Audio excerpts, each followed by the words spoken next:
Good morning.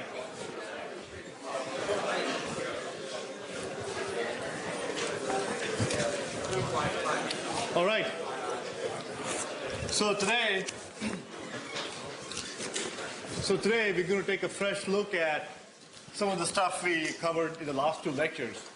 And the graph I want you to keep in mind as we go through this lecture in terms of what to expect is for the first time. And last Tuesday's lecture, we covered some stuff. I talked about a method for the sinusoidal response, which was agony. So I warned you it'll be agony. And then towards the end, I showed you another method that was quite a bit easier, but still pretty hard. And I promised you that today there'll be a new method, okay, which is going to be so easy as to be almost right. Okay, just imagine. Okay, I'm going to make a statement right now that I think you will all find hard to believe. So what I'm going to say is that just imagine your RLC circuit. Okay, your resistor, inductor, and capacitor, a parallel form or series form. Imagine that you could write down the characteristic equation for that by observation. Okay, in 30 seconds or less. Just imagine that. By observation, boom, write down the characteristic equation for virtually any RLC circuit or RC circuit or whatever. And we all know that once you have the characteristic equation, you can very easily go from there to the time domain response intuitively, or to the sinusoidal steady state response too. Okay, so just keep that thought in mind. Okay, imagine 30 seconds, okay? And that's what you should expect in today's lecture. So students often ask me, so if this stuff is actually so easy, why do you take us through this tortuous path? Okay, so are we just mean? We just want to show you how hard things are and then show the easy way. I've argued with myself, every year as to whether just go ahead, give the easy path, and that's it. But I think the reason we cover the basic foundations is that it gives you a level of insight that you would not have otherwise gotten if I directly jumped into the easy method. All right? So you need to understand the foundations, and you need to have seen that at least once. And second, once you do something the hard way, you appreciate all the more the easy method. Okay? All right. So today we cover what is called the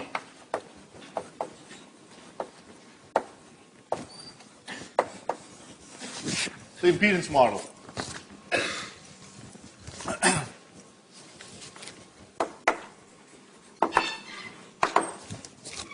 First, let me do a review. Just because of the large amount of content in the last two lectures, I did them using view graphs. I usually don't like to do that. And but even then, it was quite rushed. So let me quickly summarize for you the main points. So we have been looking at, on Tuesday, the sinusoidal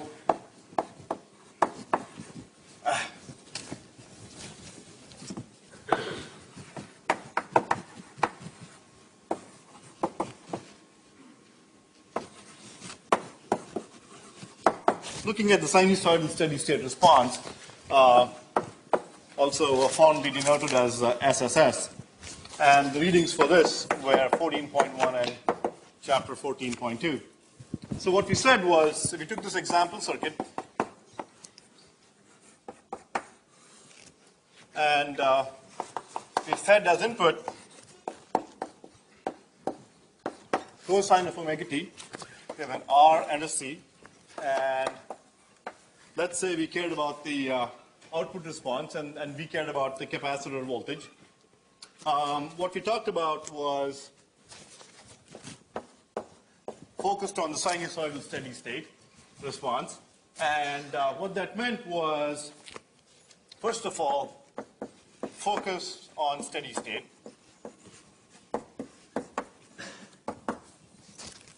Okay, in other words, just to capture the steady state behavior when t goes to infinity, okay, after a long period of time. And for most of the circuits that we consider, because of the R or presence of any resistance, the homogeneous response usually would die out because the homogeneous response is usually of the form minus t by tau. Okay? And as t goes to infinity, this term tends to go to 0. Okay, so we're just looking at the steady state, and therefore we can, because of the circuits we look at, we can ignore the homogeneous response. So all we're left to do is to find the particular response to sinusoids of this form. And second was focus on sinusoids. Okay, so he said, and the reason for this was that let's say we did not care particularly what happened when I just turned on my amplifier. Okay? When I just turned on my amplifier, oftentimes you see some distorted sound coming out for a few seconds, and then you hear the much clearer sound. And that initial part is due to the transient response, and let's say we don't care about that. We care about the steady state. And second, we focus on sinusoids because based on the Fourier series experience that you've had previously, we can represent repeated signals as a sum of, as a sum of sines. And therefore, it's important to understand the behavior of these circuits when the input is a sinusoid. And what is important was this introduced a new way of looking at circuits, and that was the frequency viewpoint. Okay? When we looked at transient responses, we plotted functions or responses as a function of time. And when we look at sinusoidal steady state, it becomes interesting to plot the response as a function of the frequency, function of omega. Okay?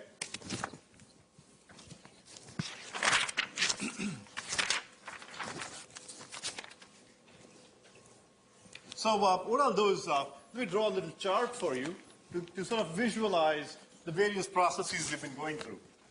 So we can liken obtaining the sinusoidal steady state response to following these steps.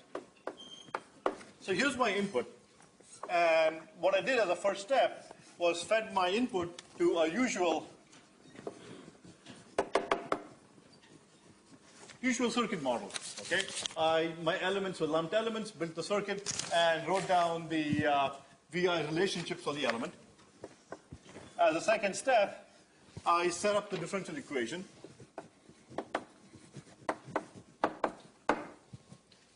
Okay, so this was the first of 4 steps. Set up my differential equation, and then the path that I took first was fraught with the real nightmarish trig.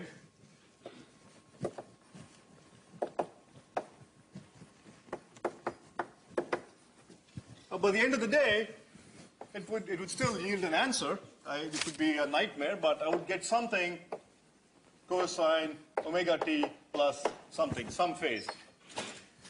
Okay, I could grunge through the trig, and I gave up halfway in class here, but you could grunge through it if you like, and you would get the answer to be some sinusoid with some amplitude, okay, and some phase. Okay, so Vi cosine omega t would produce a response that was something cosine omega t plus some phase. So we said that this was too painful, so let's punt this. And instead, what we said we do is take a detour. Okay, take a easier path. And the easier path looked like this. I said, let's sneak in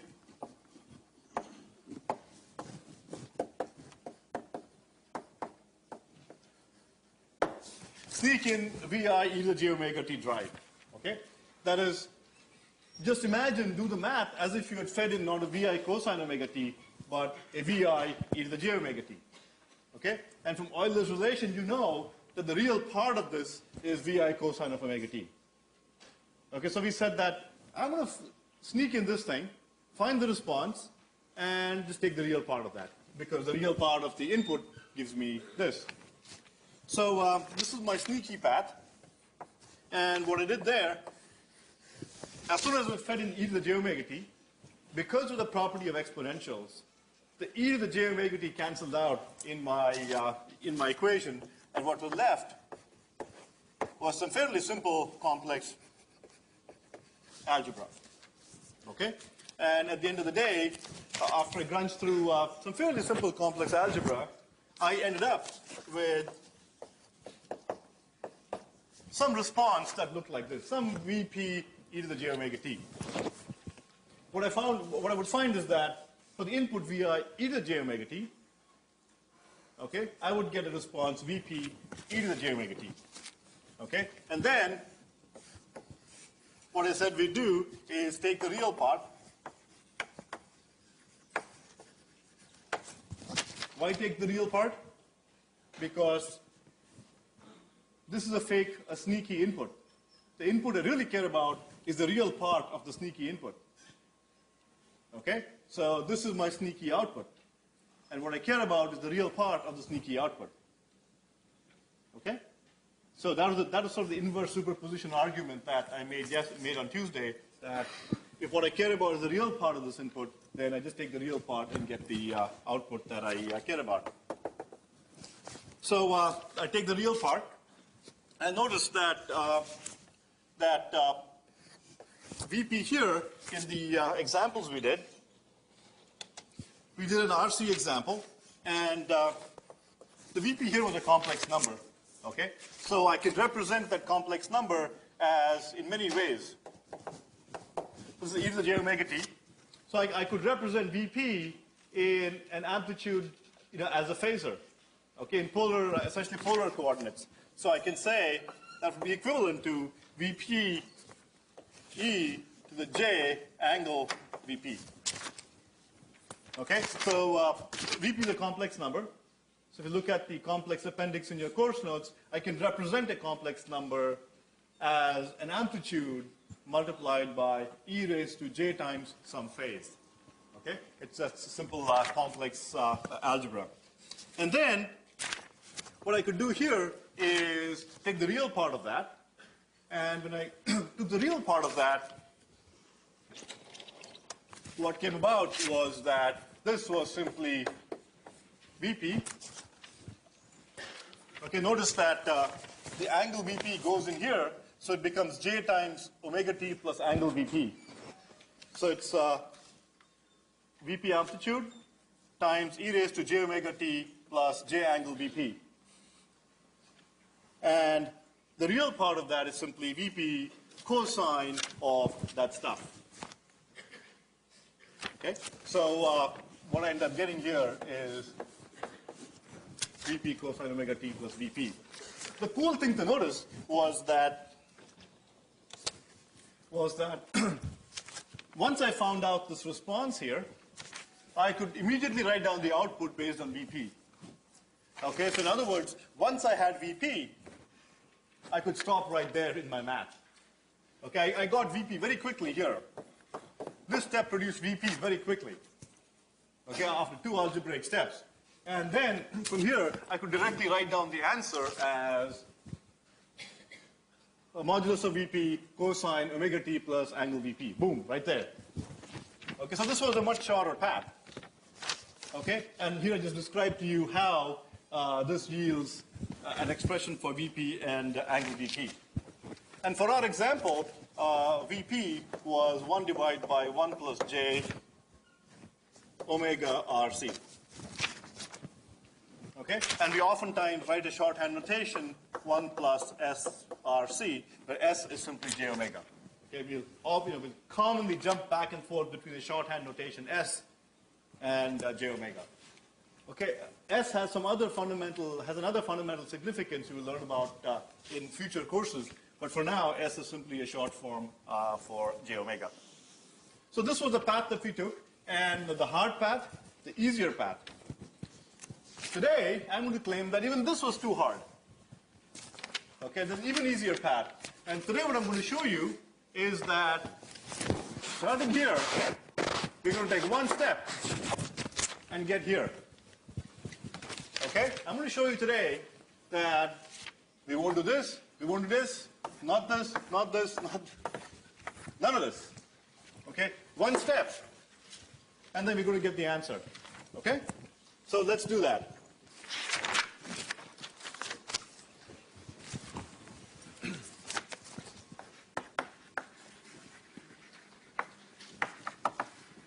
So before we jump into the impedance method and go into doing that, I'd just like to plot for you this function here so we can understand a little bit better exactly what is going on. So as I mentioned to you, the output V0 for our circuit there was simply Vp cosine of omega t plus angle Vp. All right? And oh, that's Vp, so this one should be Vi here. Okay, I'm showing you Vp, so there's a Vi in there. Okay, so Vp divided by Vi is simply 1 by 1 plus j omega Rc. So this is a complex number, and it is simply a number that when multiplied with Vi gives me the output. Okay, this is also called a transfer function and represented as h of j omega. Okay, so this guy is a transfer function, much like the amplification of my gain of my amplifier, which when multiplied by the input gave me the output. This guy is a complex multiplier, which when multiplied by Vi gives me Vp, and as such we call it a transfer function h of j omega. And we can plot this function. Notice that this is a function of omega. Remember, we're taking the time domain, we're taking the frequency domain view. So where has time vanished? Remember that we're taking the steady state view. Okay, so we're saying in the steady state, if I wait long enough, this is how my circuit is going to behave. This is how my circuit is going to behave. Okay? And the transient responses have died away, and I have time in my output here. Okay, so my output is a cosine. But that in itself is not very interesting. It's a cosine of some amplitude and has some phase. So what we're going to plot is, we're going to plot this property here, Vp, as a function of the frequency. Okay, Vp is frequency dependent. Okay, so as an example, I can plot the absolute value of Vp Vi, the modulus of that, and versus omega. And notice that when omega is 0, again, intuitive ways of plotting this is to look at the value at 0 and look at the value at large omega. For small omega, omega close to 0, this is 1, so it starts off here. And when omega is very large, okay, then it's much bigger than 1 here, so this goes down so far away, this one looks like 1 by omega Rc. Okay, and this function, assuming I have linear scales on my x and y axes, looks like this. We also commonly plot this using log-log scales, and when you do log-log scales, you get a straight line here, and then you actually get a straight line of slope -1 because the log of this gives you a line with a constant slope, and it's a slope of -1, so it becomes a straight line going down. The other interesting thing to realize is that the magnitude, this magnitude is simply 1 by 1 plus omega squared r squared c squared, square root of this. Okay, that's the magnitude here. And notice that when omega is 1 by Rc, okay, when omega equals 1 by Rc, this thing in the denominator becomes 1 by square root of 2. Okay, so somewhere here, when omega equals 1 by Rc, the input, the output is 1 by square root 2 times the input. It's an interesting point, and this is called the break frequency. Okay, you can view it as a frequency where I'm getting this transition from 1 to a lower value, and it's where the output is 1 by square root 2 times the value of the input.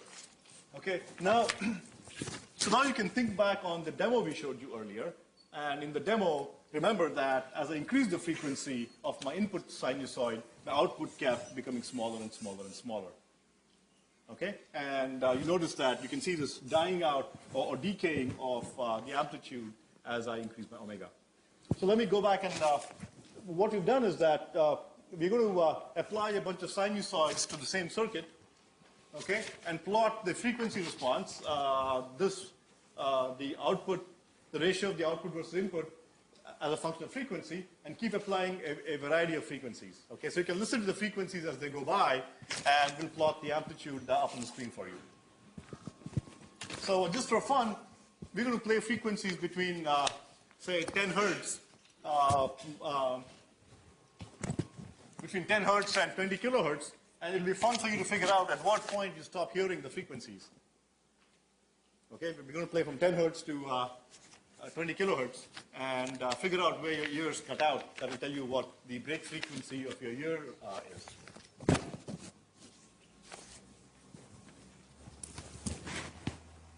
So you can see the amplitude being articulated. The bottom figure is the phase. This is the frequency axis. This is the amplitude. Log scales.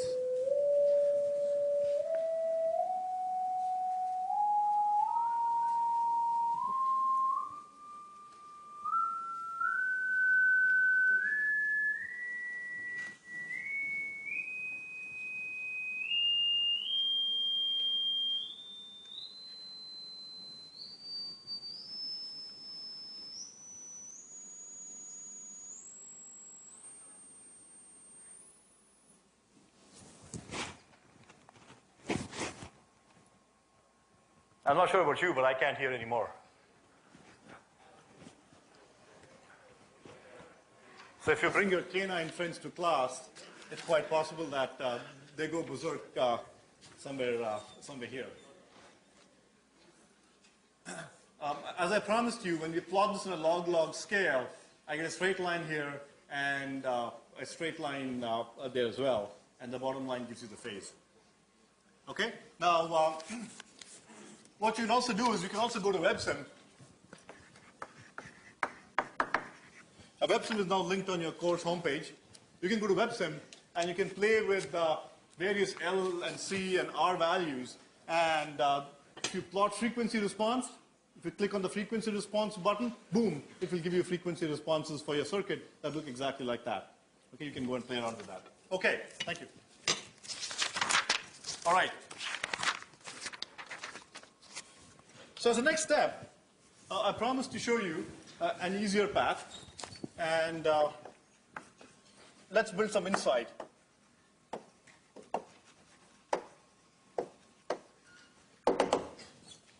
Okay, is there a simpler way to get where we would like to get? Okay, in particular, is there a simpler way to get VP? Okay, let's focus on VP. Why VP? Because, remember, VP was the amplitude, the complex amplitude of e to the j omega t. Okay? And once I know VP, then I know this expression here. Also notice that this here, the denominator, is simply the characteristic equation for, I wonder how many of you noticed it, it's simply the characteristic equation for the RC circuit. Okay, so if I can write down VP, I can write down the characteristic equation. It will be in the denominator. I can also write down the frequency response very easily by taking the magnitude and phase of VP. Okay, so VP has all the information humankind needs for that sort of for those circuits. So is there a simpler way to get VP? To build some insight, let's go ahead and write down. Let's stare at this for a while longer and see if if light bulbs go off in our minds. So I can write this as, I just replace a shorthand notation for j omega. And I simply divide by SC throughout. So I get VI times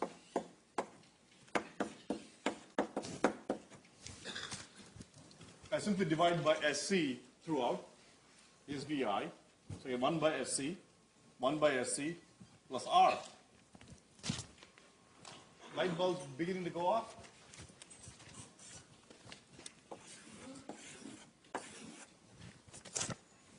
So the form we have here is it's 1 divided by SC, some function of my capacitance, divided by something related to my capacitance plus R.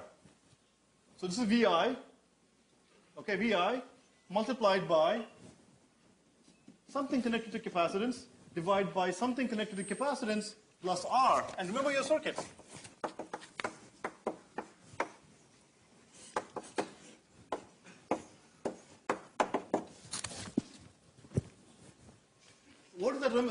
What is that reminiscent of? What does that remind you of? Voltage divider. There's some voltage divider thing going on here. I just can't quite pin it. Okay, something about the capacitor plus resistor, some voltage divider thingamajig happening here. Okay, so we'll try to figure that out. So what I'm going to do is replace those terms with something called ZC plus ZR.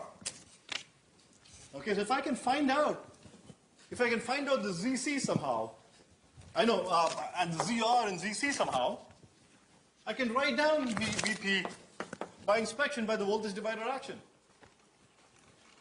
Okay, by some generalization of the good old Ohm's law that I know about. Okay, let's proceed further and see if we can make some kind of a connection between this and this.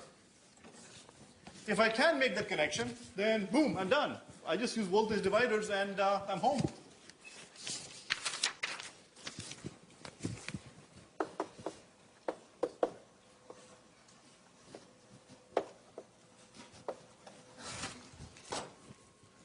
Okay, so let's play around and see. There's something in there. Okay, by now you should know that we're very close. Okay, there's something going on in there. I just need to get that spark. I just need to make that spark so it can bridge the gap between something that's really easy versus where I am. So let's take a look at the resistor.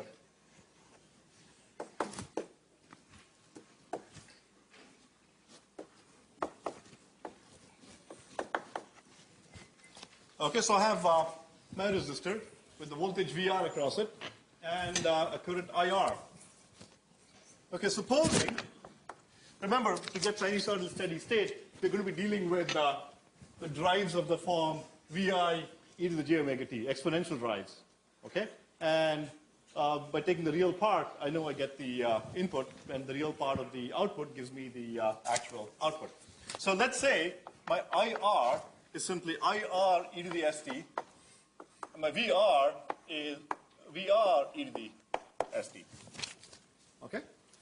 The S is, again, a shorthand notation for j omega. So if my current is IR e to the st of the form, exponential form shown there, and here's VR, I need to find out what relates VR and IR for the element relationship for the resistor to hold. Okay, in general, IR and VR are complex numbers. Okay, so for the resistor, I know that VR is simply R IR. Okay, and I substitute using my complex drives here. So it's VR ST is R E R I R E to the ST. I'm just substituting for these drives. Ohm's law should apply. And I cancel off e to the st, and so I get VR is R IR. Interesting.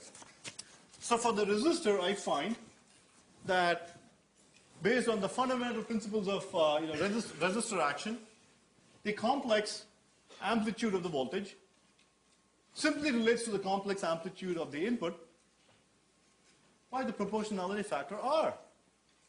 In other words, for the resistor, Just as the time domain V and I were related by the proportionality constant R, the complex amplitudes VR and IR are also related in the same way.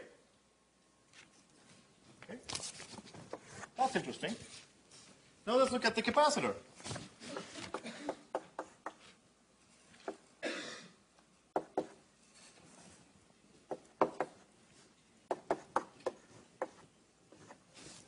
Okay, some current IC flowing through it, and a voltage VC. Let's say the current is IC e to the ST, and the voltage is VC e to the ST. Okay, let's plug these into the element law for the capacitor and see if we can find out a way of relating VC and IC. Okay, so I substitute. So I know that IC is simply C dVC dt. Okay, so I replace this with IC e to the ST is C d by dt of VC e to the ST. Okay, which is simply IC e to the ST C S VC e to the ST. Okay, so I can cancel this out again. Interesting. So I see that I get to be C S VC. Very interesting.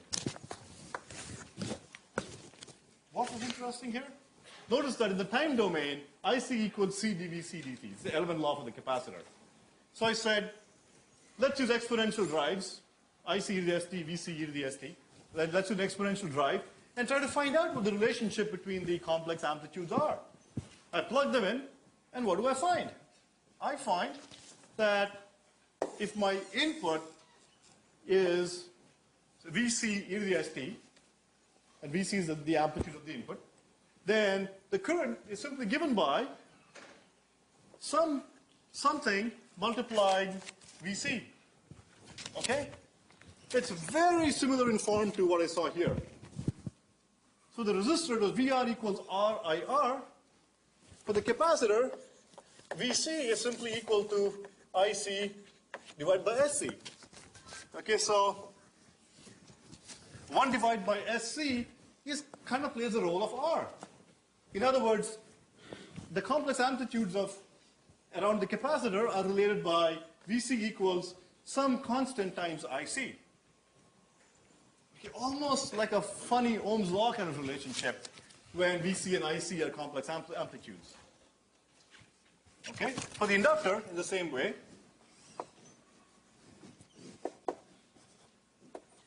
IL, VL, and L. Let's say IL is IL e to the ST, and VL is VL e to the ST. Let's substitute the values for the inductor into its element relationship as well. So I know that VL is L d IL dt. So therefore, substituting the complex amplitudes is L, and dIL dt will simply be IL S e to the S t. So cancel out the exponentials. So the reason we're able to do all of this is simply the remarkable beauty of exponentials. But exponentials are absolutely stunningly beautiful. And the reason is that when I differentiate them, what I get back is the exponential times some constant, and the constant was in its numerator multiplying t. And that's the beauty of exponentials. If this was a sine, then I get a cosine and a sine. With exponentials, these cancel out, and what I'm left to it is something that is LS VL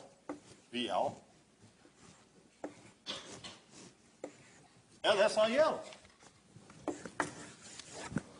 Again, for the inductor, the voltage across the inductor relates to some constant times LS here times IL. This is absolutely stunning, okay? And almost looks like a form of Ohm's law here.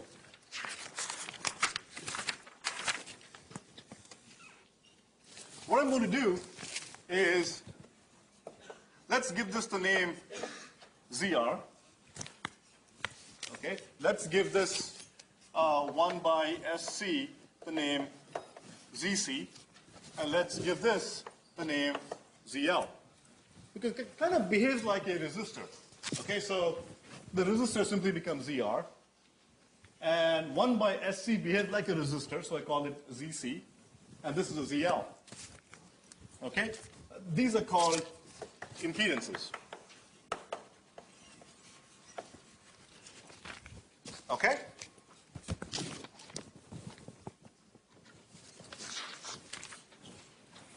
So in other words,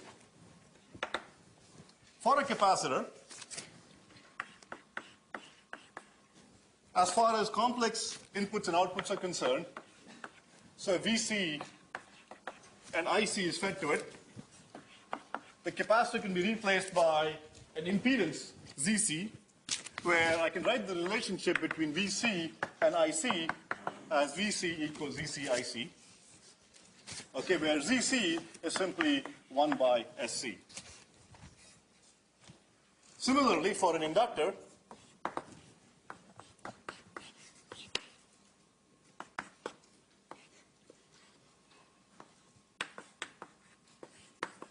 I can write its impedance ZL as SL, and I get VL equals ZL IL. Okay, and finally for a resistor, it's pretty simple.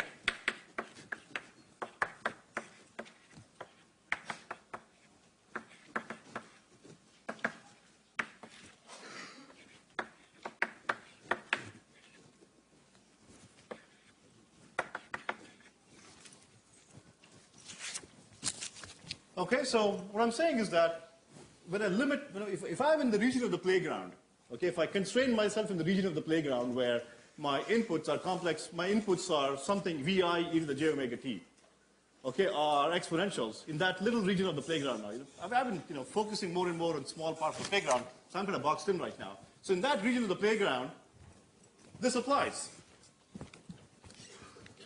Okay, so in that region of the playground, I can replace resistors by impedances, capacitors with impedances of value 1 by SC.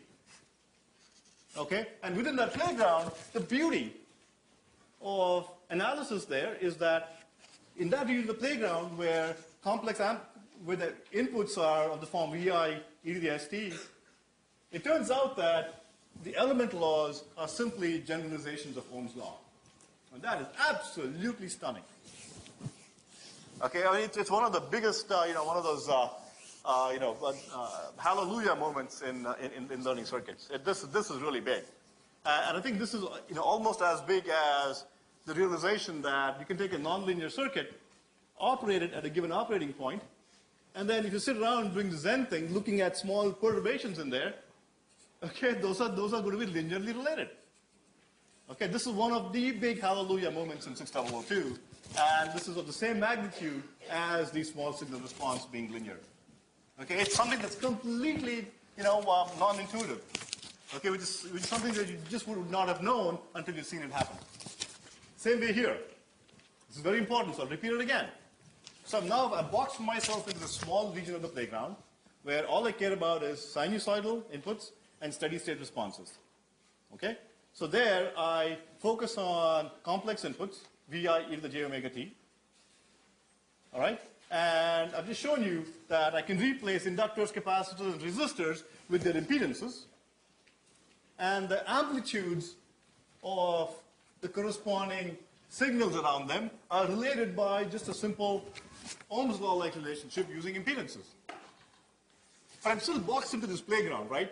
In my playground, it's all about e to the I j omega t. E to the I j omega t is implicit everywhere. I just don't show it. So if I want to talk to somebody else outside, so within MIT in this small region, it's all e to the I j omega t in there.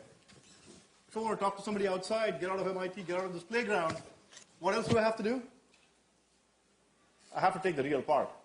Don't forget that. Okay, so remember that, take for example VC here. So VC is this. Okay, so implicit in all of this is that if I measure VC at some place, it's really going to be VC, A is going to be VC e to j omega t. And if I want the cosine, the real part, then I have to take a real part of this. And the real part of that will be VC cosine of omega t angle VC. Okay? This piece here kind of goes unsaid. Okay? We'll agree that we have to do it, but we'll just skip that step because it's obvious. Okay, we'll just deal with the VCs and VLs now. Okay, so the new notation I've subtly sneaked by you, and that notation looks like a big letter and a small letter. Okay, remember you've seen VL. This is the total behavior. You have seen VL. That's a small signal behavior. And now you see this. Capital V, small l. We are very quickly running out of, oh, and we also have DC. For DC, we related them as, or operating point values as capital V, capital L. Okay, we have one thing left, so nobody go out there inventing something new, we get in trouble. So this is capital V, small l, and this is simply complex amplitude in this small boxed region of my playground where the good things happen and exponentials fly. Okay? So whenever someone gives you a variable, capital V small l, remember it's a complex amplitude, a complex number, and you know how to get to the time domain from there. You take that number, take the real part, okay? Multiply that number by e to the j omega t, take the real part, which is tantamount to magnitude cosine omega t plus angle of that number. Actually, you know what? I'll just set this up. Okay, so back to our example.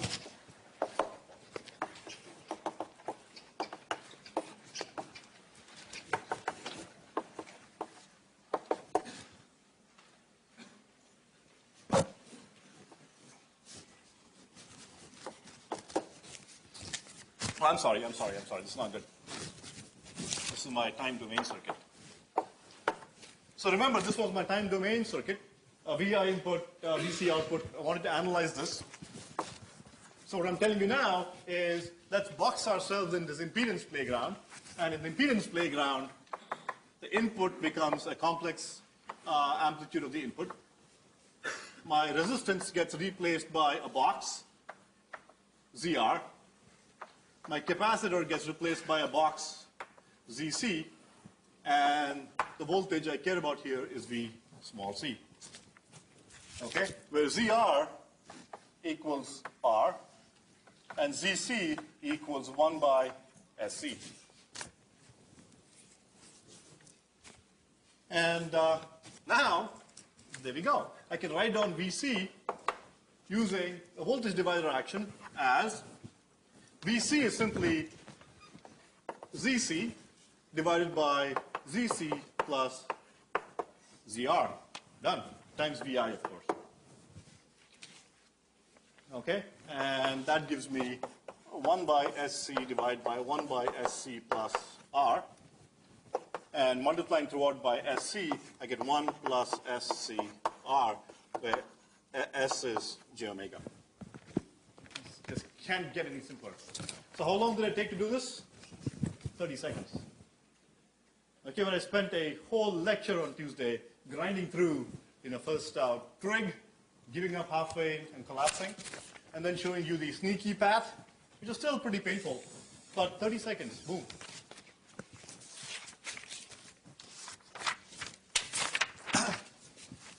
This stuff is spectacularly beautiful. The really cool thing here is that in this impedance domain, for linear circuits, all your good old tricks apply. Okay? Your Thevenin, Norton, your superposition, name it and it applies for this linear circuit. So if you close your eyes and make believe that ZR is like like an R, and simply apply all the techniques you learned so far in this linear playground. Just a little hack at the end where this is the complex amplitude. Okay? And if you want to go to the time domain part, then you do the usual thing. Modulus VC cosine omega t plus angle VC. Just remember that. That's the jump to get back to the time domain.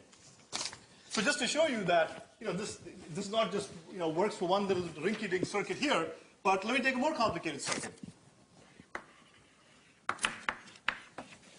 Okay, if I believe in my own BS, I should be able to apply this example, apply this theory to my series RLC. Okay, the big, the big painful circuit that we did differential equations for about a week ago. Let's do it. So I have a inductor, a capacitor, and a resistor. Okay, and what I'm going to do is replace this with the impedance model.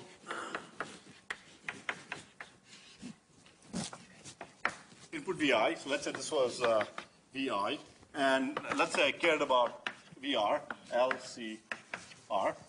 The impedance model would simply be VI.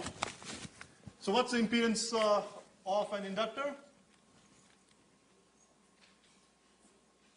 SL. And for the capacitor, it's 1 by SC. And for a resistor, it's simply R. It's VR. Okay? So, and just remember, if I can find out VR, then for an input cosine of the form VI cosine omega t, the output will be given by VR modulus cosine of omega t plus angle VR. Just remember this last step. But VR itself is trivially determined. It's the voltage divider action again times VI. And the voltage divider action is in the denominator, I sum these thingamajigs. So ZL plus ZC plus ZR. ZR in the numerator. And ZR is simply R. ZL is SL. ZC is 1 by SC. And R is R VI. Okay?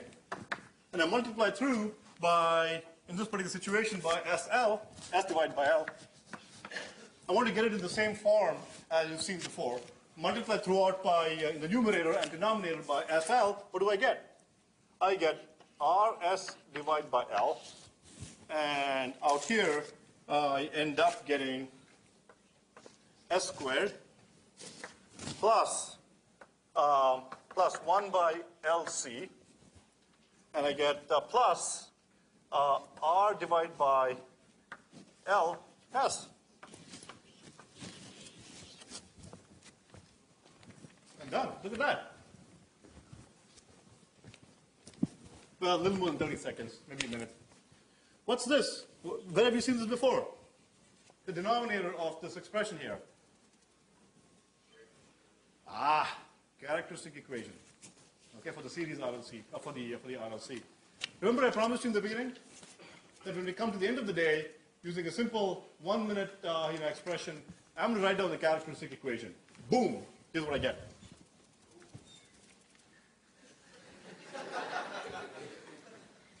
Did somebody hear an echo in there? Okay. So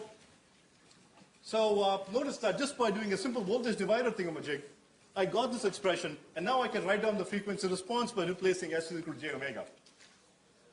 Even more beautiful, and what's even more stunningly pretty here is that, remember that intuitive method I taught you about. The characteristic equation gives you alpha, omega naught, omega d, and q. And based on those, you can sketch even the time domain response. So guess what? RLC circuits are passé now. You can just write this thing down and you're done. 30 seconds or less. Okay, no DEs, no trig, no nothing. Okay.